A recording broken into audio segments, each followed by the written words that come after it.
அல்ஹம்துலில்லாஹ் அஷ்ஹது அல்லா இலாஹ இல்லல்லாஹ் வஹ்தஹு லா ஷரீக லஹ். அனைத்து புகழும் அகிலங்களின் இரட்சகராகிய அல்லாஹ்வுக்கே உரியது. அவரை தவிர வேறு தெய்வம் இல்லை என்று நான் சாட்சியை பகிர்கின்றேன். அவர் தனித்தவர், இணைகள் அற்றவர். 3வது அத்தியாயத்தின் 19வது மற்றும் 85வது வசனத்துல பார்க்கலாம். அல்லாஹ்வால் அங்கீகரிக்கப்பட்ட மார்க்கம் என்பது சரணடைதல் மட்டுமே என்பதை அல்லாஹ் சொல்றாரு. நான் இந்த மார்க்கத்தை மட்டும்தான் அங்கீகரிக்கிறேன் அப்படின்னு. அந்த சரணடைதல் என்ற மார்க்கத்துல நம்ம அல்லாஹ்வுக்கு மட்டுமே பரிபூர்ணமான அதிகாரத்தை தெளிவா புரிந்து கொண்டு அல்லாஹ்வுக்கு மட்டுமே எல்லா சக்திகளும் உள்ளன என்ற ஒரு அசைக்க முடியாத உறுதியான ஒரு நம்பிக்கையை நம்ம அடைகிறோம். எந்த அளவுக்குன்னா மற்ற எந்த ஒன்றுக்கும் சுயமான சக்தி இல்லை என்று. அவரை சார்ந்திராமல் சுயமான சக்தி இல்லை. அவர் கொடுத்திருந்தா படைப்புகளுக்கு சக்தி, சுயமான சக்தி கொண்டவராக அல்லாஹ் மட்டும்தான் இருக்கிறார். இப்படி ஒரு நம்பிக்கை கொள்ளக்கூடிய பெயர் தான் சரணடைதல். இந்த சரணடைதலை தான் நான் ஏற்றுக்கொள்கிறேன் என்று அல்லாஹ் சொல்றாரு. இப்படி ஒரு சரணடைதலை நம்ம கொண்டோம்னா அதனுடைய இயற்கையான விளைவு எப்படி இருக்கும்னா, அதை ரஷன் சொல்றாரு, நம்ம பார்க்கிறோம். நம்முடைய வாழ்வு, வழிபாடு எல்லாமே அல்லாஹ்வுக்காக மட்டுமே செய்யக்கூடிய ஒன்றாக நம்ம இயல்பாவே மாறிடும். அது இயல்பாவே இருக்கும். நம்பிக்கையாளர்கள் அல்லாஹ் குர்ஆன்ல கட்டளையா சில விஷயங்களை சொல்லுவார். சில விஷயங்கள் நம்பிக்கையாளர்கள் செய்யறாங்க அப்படின்னு சொல்லுவார். அவர்கள் இரவில் சிரமப்படுவார்கள் அப்படின்ட்டு அது இயல்பு. நம்பிக்கையாளர்களுக்கு இயல்பா அது வருது. அல்லாஹ்வுடைய வல்லமை நினைச்சு சிரமப்படுகிறாங்க, அப்படி செய்யறாங்கிறார். நீங்கள் அப்படி கட்டளையா சில விஷயங்கள் இருக்காது. நம்பிக்கையாளர்களுடைய பண்புகளை அவர் சொல்லுவார், இது இப்படி எல்லாம் செய்யறாங்க அப்படின்னு. அப்ப அது இயல்பாவே அது வரக்கூடிய ஒன்றாக ஒரு விஷயமாக இருக்கு சரணடைதல் என்பது. அப்படி ஒரு மார்க்கத்தை தான் அல்லாஹ் அக்செப்ட் பண்றேன்னு சொல்றாரு. இந்த வானம், பூமி, படைப்பு இதுக்கெல்லாம் முன்னாடி நம்ம பொதுவா என்னன்னா அல்லாஹ்வுடைய நாட்டம், அதுதான் ஃபர்ஸ்ட்.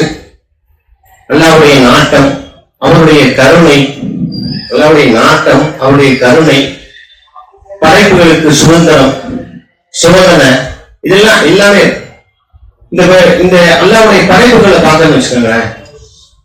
படைப்புகள் எடுத்துக்கிட்ட மாத்திரம் தவறே செய்யாத படைப்புகள் இருக்கா அப்படின்னு கேட்டோம்னாக்க சில நேரங்களில் நம்ம சொல்லுவோம், மலக்குகள் கூட சொல்லிடுவோம்.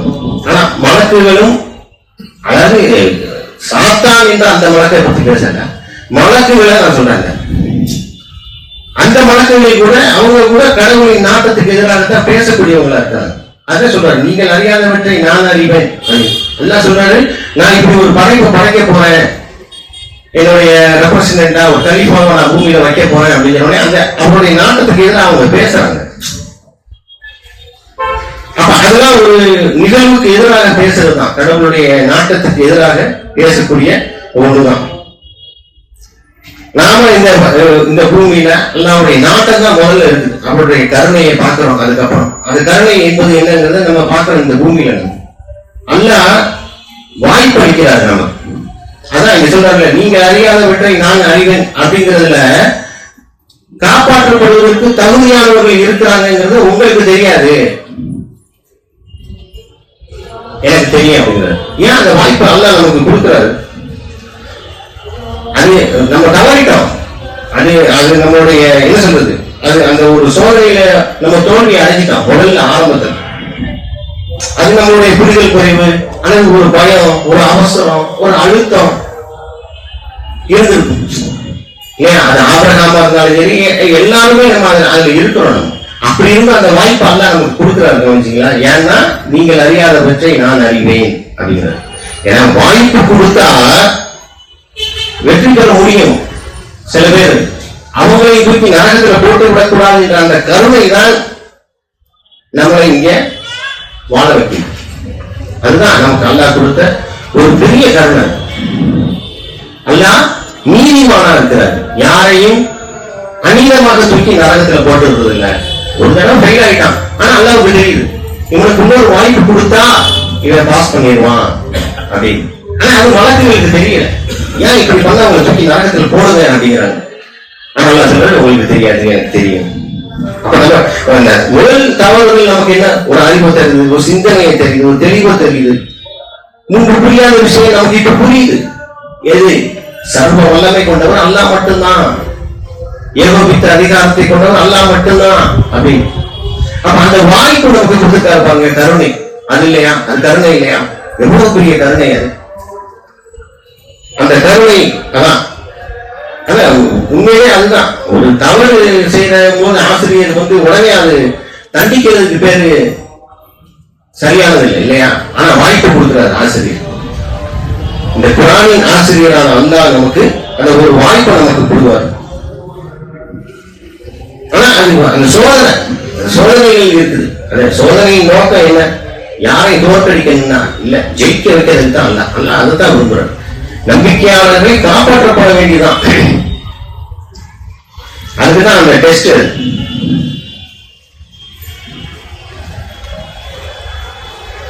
முயற்சி இல்லாம நமக்கு எந்த வாய்ப்புமே இல்லை. அத சொல்றாரு, நம்ம பார்க்கிறோம். இறைவன் அல்லாஹ் நமக்கு மனிதனை பற்றி அப்படியே ஒரு தவறான முடிவு செஞ்சு அப்படியே நம்மளை விட்டுருக்காது. நம்ம திரும்ப வரானா, கற்றுக்கொள்றானா அப்படிங்கிறத பார்க்கிறாரு. எல்லா டெஸ்ட்ல இருக்குங்கிறத நம்ம பார்க்கிறோம்.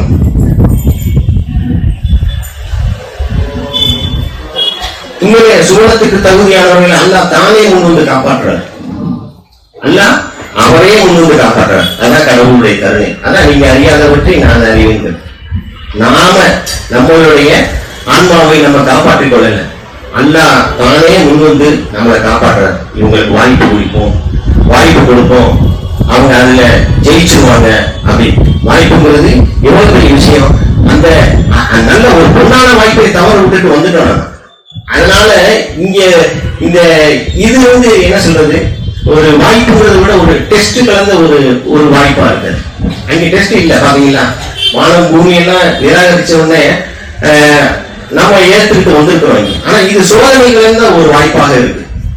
யார் உண்மையாளர்கள், யார் பொய்யர்கள், யார் நம்பிக்கையாளர்கள், யார் நயவஞ்சகர்கள் என்று எல்லாம் அப்படி பிரிச்சு காட்ட வேண்டி ஒரு சோதனையோட கலந்த ஒரு வாய்ப்பாக இருக்குங்கிறது. அல்லாஹ் நம்ம தகுதியானது அல்லாஹ்வுடைய அருளானதான் இல்லையா? நாமளும் புரிஞ்சிருக்கிறோம், அல்லாஹ் நன்கு அறிஞ்சு வச்சிருக்கிறார். 57வது அத்தியாயத்தின் 21வது வசனத்துல அல்லாஹ் தான் நாடியோருக்கு கொடுக்கிறேன் அப்படிங்கிறத சொல்றார். 21வது வசனத்துல பார்க்கிறோம், நீங்கள் உங்கள் இரட்சகரிடமிருந்து மன்னிப்பு மற்றும் வானத்தையும் பூமியையும் சூழ்ந்திருக்கும் அளவு அகலத்தை கொண்ட ஒரு சூனத்தை நோக்கி விரைந்து வர வேண்டும். எவ்வளவு பெருசு அல்லாஹ் சொல்றாரு பாருங்க. அளக்கவே முடியாத ஒரு பெருசு. அல்லாஹ் மற்றும் அவருடைய தூதர்கள் மீது நம்பிக்கை கொண்டவர்களுக்காக அது காத்துக் கொண்டிருக்கின்றது. தான் நாடுகின்ற எவர் மீதும் அவர் அருள்கின்ற அல்லாஹ்வின் அருட்கொடையானது இத்தகையதே ஆகும். அல்லாஹ் எல்லையற்ற அருட்கொடை உடையவராக இருக்கிறார்.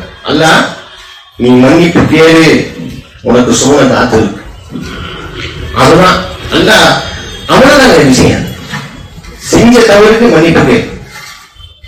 ஒரு என்ன சொல்றது, ஒரு மில்லிமீட்டர் அல்ல அதை விட சின்ன சொல்லிருக்கீங்க, அவ்வளவுதான் நம்ம மூவ் பண்றோம் அல்லாஹ்வை நோக்கி.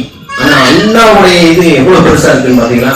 வானம் பூமியோடைய அகலத்தை உடைய அந்த சொர்க்கம், அந்த மன்னிப்புக்காக மன்னிப்பு சுவனம் மன்னிப்பு கேட்பதனால அந்த சுவனம் காத்து கொண்டு இருக்குங்கிறார் அல்லாஹ். அவர் அருள்கின்ற அல்லாஹ்வின் அருட்கொடையானது இத்தகையதே ஆகும். 24வது அத்தியாயத்தின் 21வது வசனத்துல பார்க்கிறோம், யாரும் சுத்தம் இல்ல, நம்மளாம் அழுக்குதான். போலித்தீவு வழிபாடுகின்ற அந்த அழுக்கு, அல்லாஹ்விட மற்றொன்று ஒன்றுக்கு சக்தி இருக்கு அப்படிங்கிற ஒரு அழுக்கு.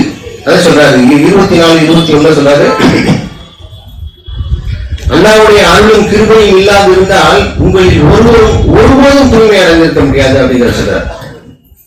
அது அல்லாஹ் மனுஷனை மீட்டு எடுக்கிறது நாமளே நம்ம மீண்டு அல்லாஹ் போறோம்ல, அது நாமளே சம்பாதிக்கிறதா? இல்ல, அல்லாஹ் கொடுத்த வாய்ப்பு, அல்லாஹ் கொடுத்த கருணை. 24, 21 சொல்றாரு, என்னுடைய அருளும் கிருபையும் இல்லாதிருந்தால் உங்களில் ஒருவரும் தூய்மை அடைந்திருக்க முடியாது. நம்பிக்கை கொண்டவர்களே, உங்களைத்தான் சாத்தானின் காலடி சுவடுகளை பின்பற்றாதீர்கள். அவனுடைய காலடி சுவடு என்ன? எனக்கு சக்தி இருக்கு, உனக்கு சக்தி இருக்கு, எனக்கு இருக்கு, உனக்கு இருக்கு அப்படிங்கிறாங்கல்ல, அதுதான் அவனுடைய காலடி சுவடுங்கிறது. அதுதான் சாத்தானின் காலடி சுவடுகளை பின்பற்றுகின்ற எவன் ஒருவனும் அவன் தீமையும் ஒழுக்கக்கேட்டையும் ஆதரிக்கின்றான் என அறிந்து கொள்ள வேண்டும். அல்லாஹ்வின் அருளும் அவருடைய கருணையும் உங்கள் வாழ் இல்லாதிருந்திருந்தால் உங்களில் எவருமே தூய்மை அடைந்திருக்க முடியாது. உங்களில் எவருமே தூய்மை அடைந்திருக்க மாட்டீர்கள். ஆனா நான் நாடுகின்ற எவரையும் அல்லாஹ் தூய்மைப்படுத்துகின்றார். அதான் அல்லாஹ் நாடுறார். இவனுக்கு வாய்ப்பு கொடுத்தா இவன் ஜெயிச்சிருவான் அப்படிங்கிறது. பெரியாயிட்டா தூக்கி போடு அப்படி இல்லை. அதான் அல்லாஹ்வுடைய கருணை. அதை புரிஞ்சுக்கணும். அல்லாஹ்வுடைய நாட்டம் அதுதான். இவன் மேல நம்ம கருணை புரிவோம், இவனை தூய்மை அடைய செய்வோம் அப்படிங்கிறது. அப்புறம் நாம சம்பாதிக்கிறது இல்லை எதுவுமே.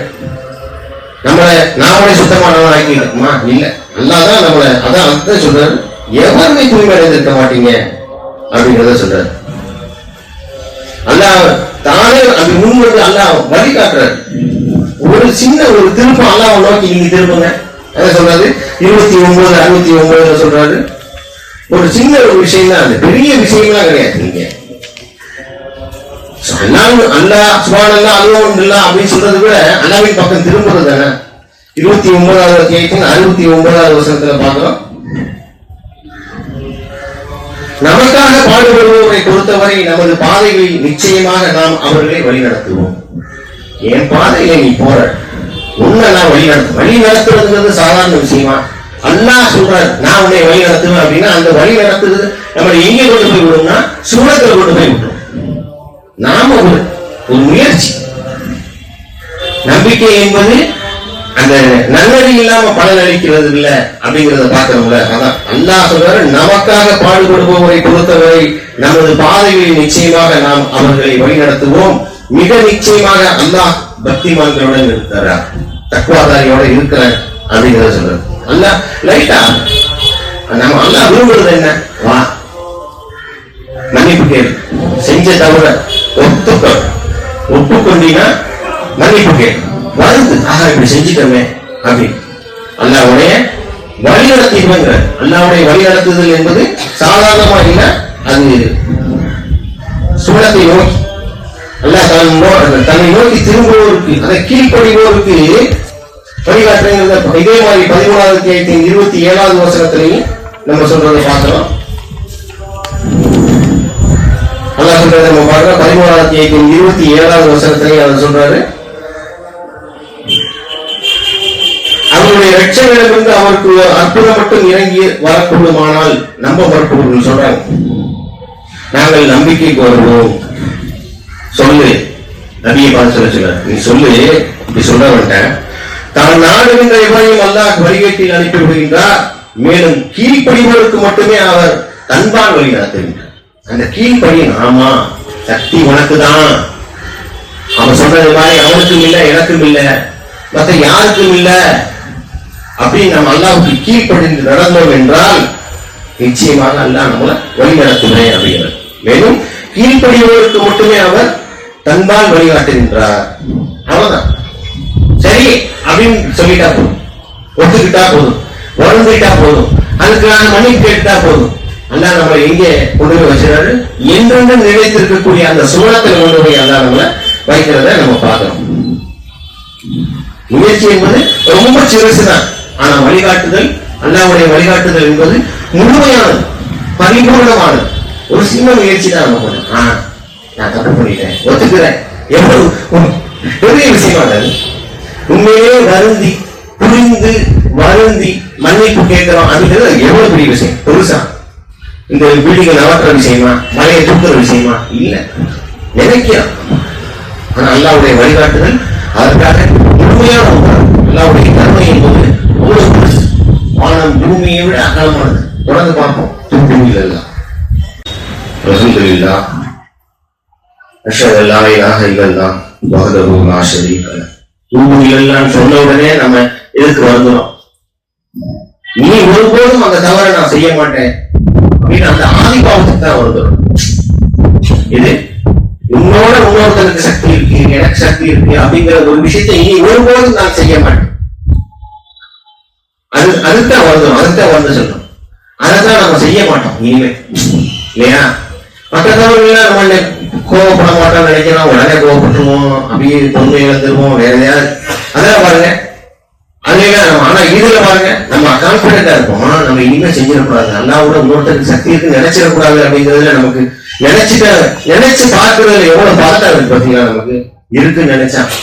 ஏன்னா நம்ம அல்லாவுடைய வல்லமையை புரிஞ்சிருக்கிறோம். அது அல்லாவுடைய கருணை, அவன் கொடுத்த வாய்ப்பு அப்படிங்கிறத நம்ம கவனத்தில் வரணும். அல்லாதான் 2557 சொல்றாரு, அல்ல தானே வந்து பாதுகாத்து மீட்சிக்கு தகுதியானவர்களே நான் கைப்பற்றதில்லை அப்படிங்கிற அந்த விஷயத்தை 2257 சொல்றாரு. ஏன்னா அல்லாஹ் நம்பிக்கை கொண்டவர்களே பாதுகாவலராக இருக்கிறார். அவங்களை இருளிலிருந்து வெளியேற்றி வெளிச்சத்தின் பால் கொண்டு வருவதாக சொல்றதை பார்க்கிறோம். நம்பிக்கை கொண்டவர்களின் இரட்சகராக அல்லாஹ் மட்டுமே உள்ளார். அவர்களை இருள்களிலிருந்து வெளியேற்றி ஒளியில் உள்ள அவர் வழி நடத்துகின்றார். நம்ம வளர்ப்பவர்களை பொறுத்தவரை அவர்களுடைய கோழி தெய்வங்களே அவர்களுடைய இரட்சகர்களாக உள்ளனர். அவர்களை ஒளியிலிருந்து வெளியேற்றி இருளில் அவர்களை வழி நடத்துகின்றார். இவர்கள் நரகவாசிகளாக இருப்பார்கள், அவர்கள் அதனுள் என்றென்றும் தங்கியிருப்பார்கள். அல்லாதான் பாதுகாவலர் மீட்சிக்கு தகுதியானவர்கள் அல்ல கைவிடுவதில்லைங்கிறது. அதான் எப்படி இருளிலிருந்து வெளியேற்றி ஒளியின் பால் வழி நடத்துகின்றார். நாமெல்லாம் ஒரு இருட்டுல இருந்தோம் இல்லையா? கோழி தெய்வ வழிபாடு என்கிற ஒரு இருட்டுல, குரானுடன் மற்றங்கிற ஒரு இருட்டுல, நமக்கு சக்தி இருக்கு அப்படிங்கிற ஒரு இருட்டுல, இந்த இருளில் இருந்து வெளியேற்றி வெளிச்சத்தின் பால் ஒளியின் பால் நம்ம நல்லா வழி நடத்தினாரு. 39வது வருஷத்திலையும் அந்த கருத்தை சொல்றதை பார்க்கணும். 39வது 37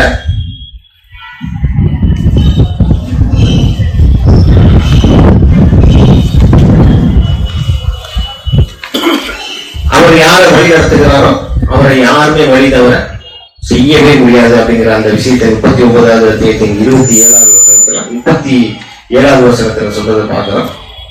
மேலும் அல்லாஹ் எவரை வழி நடத்துகின்றாரோ அவரை எந்த ஒன்றும் வழிகேட்டிற்கு அனுப்பிவிட முடியாது.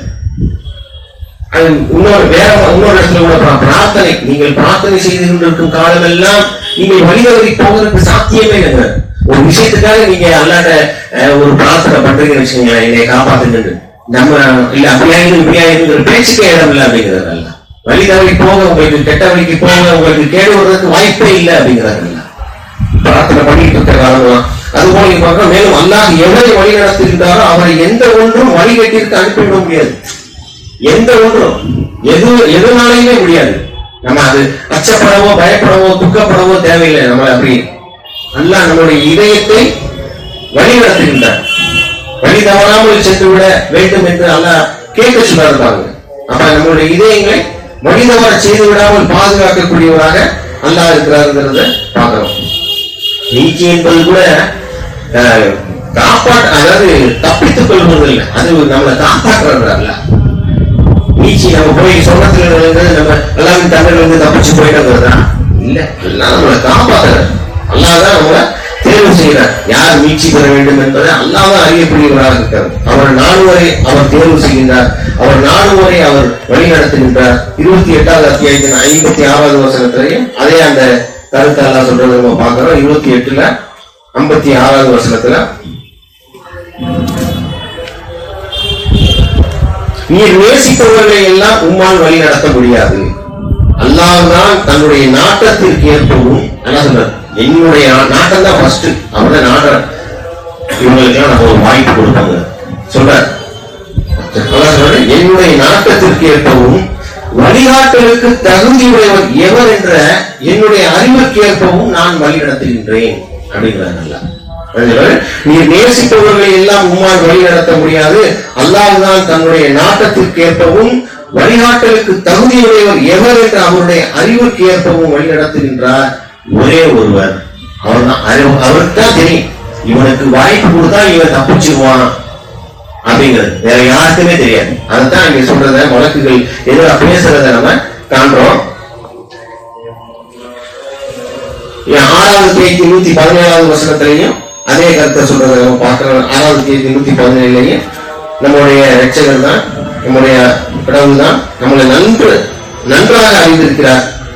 அதனால அவர் நம்மளுக்கு வழிகாட்டுறங்கிறத அவர் சொல்றாரு. 6வது அத்தியாயத்தின் 117வது வசனத்துல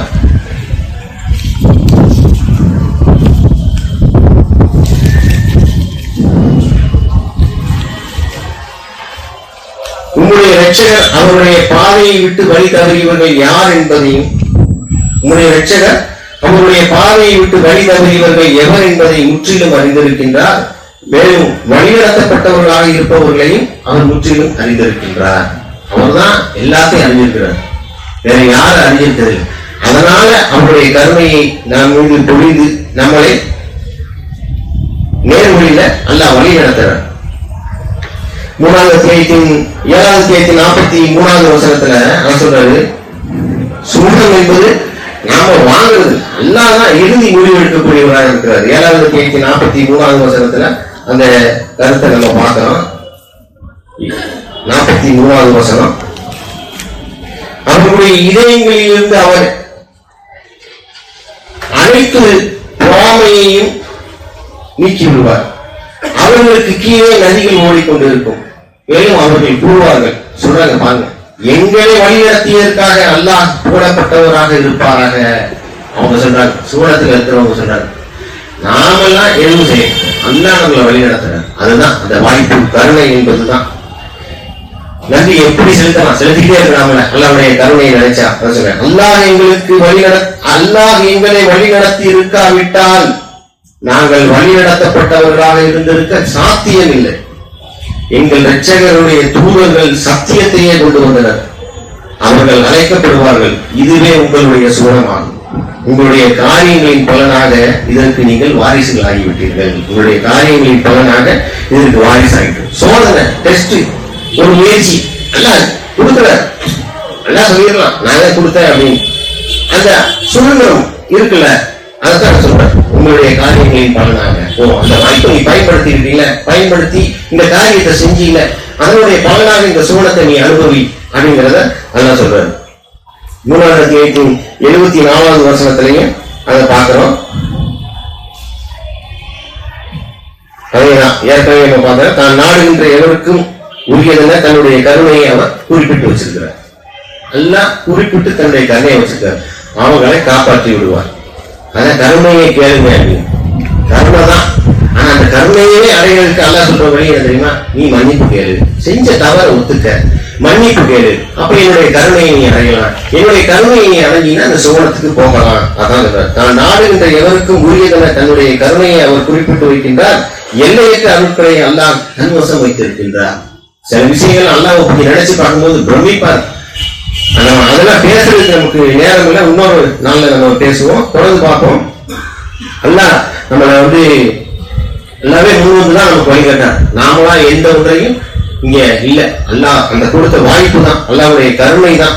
10வது அத்தியாயத்தின் 62வது வசனத்துல சொல்றாரு, அவங்களுக்கு அச்சம் இல்ல, துக்கம் இல்ல அப்படிங்கறத சொல்றதை நம்ம பார்க்கிறோம். 62வது வசனத்துல பரிபூர்ணமாக அல்லாஹ்வின் கூட்டணியில அஞ்சுவதற்கு ஒன்றுமில்லை. அவர்கள் அன்றியும் அவர்கள் துக்கப்படவும் மாட்டார்கள். அவங்களுக்கு அச்சம் இல்ல, துக்கம் இல்ல. யாரு? அல்லாஹ்வோட கூட்டணி வச்சுட்டாங்க. அவருடைய கூட்டணி, என்னுடைய கூட்டணியில இருக்கிறவங்க. அல்லாஹ்வுடைய கூட்டணி யாரு? கடவுள் மட்டும்தான் எல்லா சக்திக்கும் உரியவர் என்பது லா இலாஹ இல்லல்லாஹ் அப்படின்னு சொல்றாங்கல்ல. அல்லாஹ்வுக்கு அத அறிவுடைய ஒரு மலக்கு அல்லாஹ்வும் சொல்றார், என்ன தவிர வேற யாரும் இல்ல, தெய்வம் இல்லை என்று. அது போல மலக்குகளும் சொல்றாங்க, என்ன தவிர அல்லாஹ்வை தவிர வேறு தெய்வம் யாரும் இல்லை என்று அறிவுடையவர்களும் சொல்கிறார்கள். இவங்கதான் அல்லாஹ்வுடைய கட்சியினர், கூட்டணியினர். கட்சி வேற, அப்படி வேற வேற மாதிரி சொல்றாரு. கட்சியினர், கூட்டணியினர். அதான் அவங்க அஞ்சுவதற்கு ஒன்றுமில்லை, துக்கப்படுவதற்கு ஒன்றுமில்லை. ஆனா நம்ம அல்லாஹ்வுடைய வல்லமையை நம்ம புரிந்திருந்தோம்னு வச்சுக்கோங்களேன், நாம வழிதவறி சென்றிருந்தாலும் நமக்கு கொடுக்கப்பட்ட வாய்ப்பை பயன்படுத்தி நாம மன்னிப்பு கேட்கும் பொழுது, அதனால் வருந்தும் பொழுது எல்லாம் மீட்டெடுக்கிறத நம்ம பார்க்கிறோம். அல்லாஹ் நிச்சயமா அவர்களுக்கு அச்சத்தையோ துக்கத்தையோ கவலையோ கொடுக்கிறது இல்லைங்கிறத அல்லாஹ் சொல்றாரு. அல்ல மனிதன்கிட்ட கேட்கப்படுவது என்ன தெரியுமா? ரொம்ப குறைவா. நீ முயற்சி பண்ணு, திரும்பு, ஏற்றுக்கொள். 53வது அத்தியாயம் 53வது அத்தியாயத்தின் 9வது வசனத்துல அதான் சொல்றத நம்ம பார்க்கிறோம். 53-39 ஒவ்வொரு மாநிலனும் தன்னுடைய சொந்த காரியங்களுக்கு பொறுப்பாக இருக்கின்றார். ஒவ்வொருத்தரும் அதே நீ திரும்பு. ஆனா அது ரொம்ப சின்ன விஷயம், ரொம்ப குறைவான விஷயம் தான். நம்ம முயற்சி செய்யறோம், அல்லாவின் பாதையில இதை செய்வோம். அதுக்கப்புறம் அதெல்லாம் நம்ம செல்ல வைக்கிறோம் அல்லாதான் இல்லையா? அதுல ஏதாவது மாற்றுறது இருக்கா? அப்ப பாருங்க, நம்மளுடைய முயற்சி ரொம்ப கம்மி தான், ரொம்ப குறைவு தான். திரும்புறோம், ஐயோ வருந்துறோம், அவ்வளவுதான். அதுவும் ரொம்ப கம்மி தான். ஏற்றுக்கொள்றோம் அல்லாஹ்வுக்கு மட்டும்தான் எல்லா சக்திகளும் உள்ளது என்று. அப்ப எல்லாம் இதெல்லாம் நம்ம முயன்றோம். இது அதை தவிர வேற எதுவும் கிடையாது. அது ஒவ்வொரு மாநிலமும் தன்னுடைய சொந்த காரியங்களுக்கு பொறுப்பாக இருக்கின்றான். 29-69 அதே தான் நம்ம ஏற்கனவே பார்க்கும்போது நம்ம கொஞ்சம் நம்ம அல்லாவின் பாதையில முன்னாடி போனோம்னு வச்சுக்கோங்களேன், அல்லாஹ் வழிகாட்டலே திறந்து விட்டுருவார். அல்லாவின் பாதை நமக்காக பாடுபடுவதை பொறுத்த வரைக்கும் அவர்களுக்கு நாம் நேர் வழி காட்டுவோம் அப்படிங்கறத அல்லாஹ் சொல்றாரு. நம்மள்கிட்ட அல்லாஹ் கேட்கிறது என்ன விரும்புறாரு?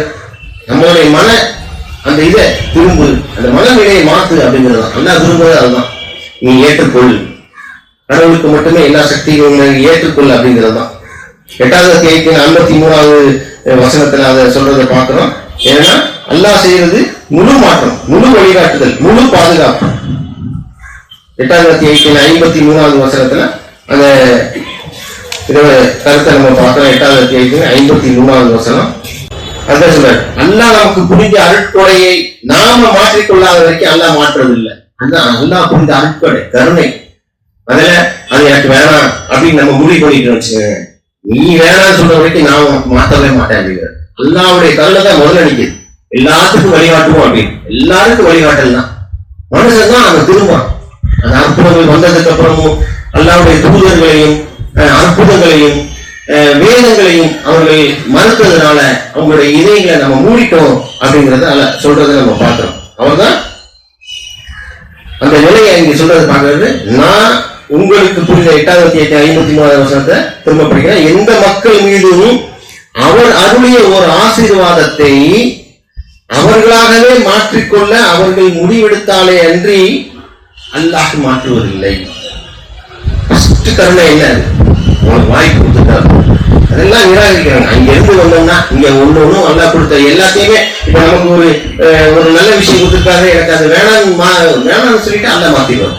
அல்லாஹ் புரிந்த அற்புடைய வச்சுக்கிட்டோம், அதுக்கு நன்றி செலுத்துறமாக அதுக்கு மேலே அது கிடைத்துக் கொண்டே இருக்குங்கிறதுதான் ஒரு என்ன சொல்றது சிஸ்டம். அல்லாஹ் இங்க வச்சிருக்கிற அந்த ஒரு சிஸ்டங்கிறத நம்ம பார்க்கிறோம். முயற்சி இல்லாம எந்த வீழ்ச்சியுமே கிடையாது.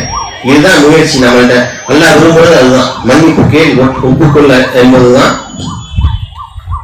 13வது அத்தியாயத்தின் 11வது வசனத்திலேயும் ஒரு கூட்டமா சொல்ற, ஒரு முழு சமூகத்துக்கு நான் என்னுடைய கருணையை நான் புரிஞ்சிருக்கேன், அவர்களாக மாற்றிக்கொள்ளாத வரைக்கும் நான் அதை மாற்றுறதுன்ற அப்படிங்கறத சொல்றாரு.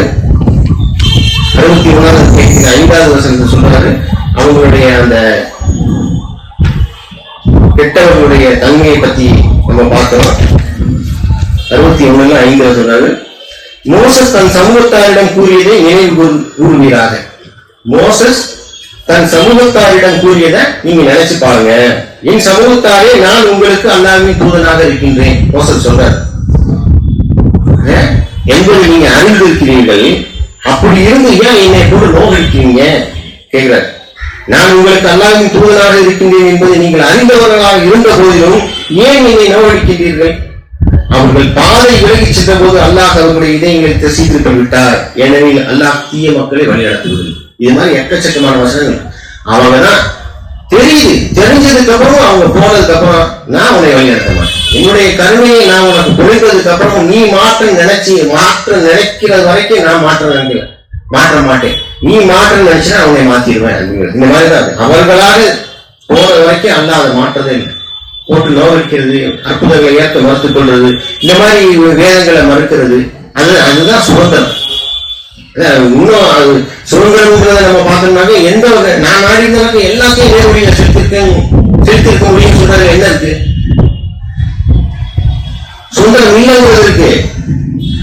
ஆனா அது செய்யல அல்ல, சுதந்திரம் கொடுத்திருக்கிறாரு அல்ல. அப்ப அது கூட அந்த சுதந்திரம் என்பது பரிசாக இருக்கு. நான் நினைச்சிருந்தா எல்லாத்தையும் நேர்வழியில் செலுத்திருக்க முடியும், நான் நினைச்சிருந்தா எல்லாத்தையும் தூக்கி நரகத்துல போட்டிருக்க முடியும். அப்போ சுதந்திரம் இல்லைங்கிறது ஆகி போயிருங்களேன். அப்ப சுதந்திரம் என்பது அதுதான். அதுதான் இதெல்லாம் புரிஞ்சுக்கணும். அல்லாஹ்வுடைய நாட்டம், அவருடைய கருணை, சுதந்திரம், பரிசு, சோதனை, இது ஒரு சிக்கலான விஷயம் தான். இது இன்னும் இதுல நிறைய வசனங்களை படிக்கும் பொழுதுதான் நம்ம இன்னும் புரிந்து கொள்ள முடியும். ஏராளமான வசனங்கள் இருக்கு. அதனால நாம இந்த ஒரு வசனம் தான் நம்ம ஒரே இது போல நிறைய வசனங்கள் இருக்கு. அவர்கள் பாதை விலகி சொல்ற வரைக்கும் அல்லாஹ் மாத்துறது இல்லை. அப்ப அதான் அந்த சுதந்திரம் அப்படிங்கிறத பார்க்கிறோம். ஆக நாம அல்லாஹ்வுடைய கருணையை அடைவதற்கு அல்லாஹ்விட்ட மன்னிப்பு கேட்டு நம்ம திருந்துவோம். அல்லாஹ்வுடைய கருணை விரிஞ்சி இருக்குது. அல்லாஹ் சொல்றார், என்னுடைய கருணை தன்னுடைய படைப்புகளின் மீது இருக்குங்க, எக்ஸிஸ்டா இருக்கு. நாம தான் அதை வேணாம்னு சொல்லக்கூடாது, இருக்கிறத பயன்படுத்திக் கொள்வோம். அக்கிமுஸ்ஸலாம். தொழுகையை